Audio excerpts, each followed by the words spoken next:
Of course, the search for the missing Kansas City baby Lisa Irwin is now entering its 4th week. And this morning, for the first time, we're going to hear from the man who is still married to Lisa's mother. NBC's Peter Alexander is in Kansas City this morning with the details. Peter, good morning to you. Savannah, good morning to you. We will hear from Sean Bradley in just a moment. He says he and Deborah Bradley, baby Lisa Irwin's mother, are still married because they simply can't afford to get a divorce. Police in this case say they still have no suspects. They have made no new progress here, but we are learning those new details about Deborah Bradley's personal family history. While baby Lisa's parents, Deborah Bradley and Jeremy Irwin, live together, she's still married to another man, who we're now hearing from for the first time.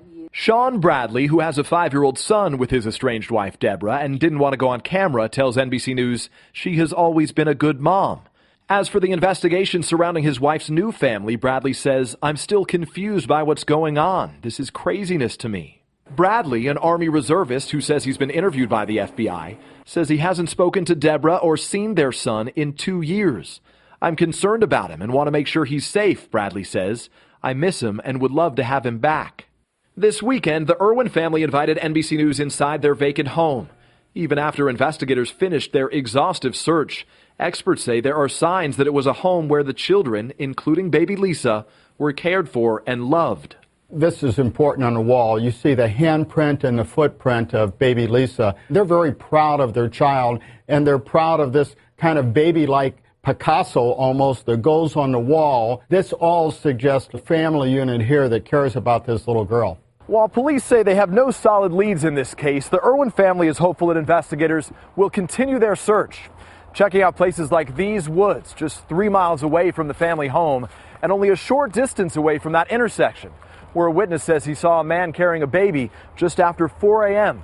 the night baby Lisa was reported missing.